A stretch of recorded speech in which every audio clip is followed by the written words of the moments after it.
আমাদের এভাবে কোনো দাঁড়ানোর কথাই ছিল না। 5 আগস্টের আগে আমরা যেভাবে দাঁড়াতাম এখন আমরা সেভাবেই।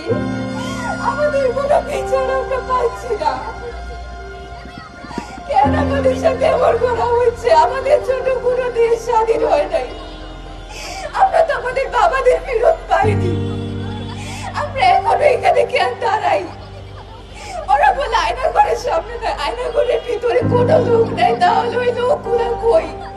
আমাদের বাবারা, আমাদের চাচুরা, ওরা কোথায়? আমাদের এভাবে মেরে ফেলতে পারে না। আমরা এটার বিচার চাই। আমাদের কেন এখনো দাঁড়াতে হচ্ছে এভাবে? আমার ভাইটা তো বাবাকে দেখেই নাই। এই ছবিটা আমাদের জন্য আমাদের বাবা। বাবার সাথে আমার কোনো স্মৃতি নেই।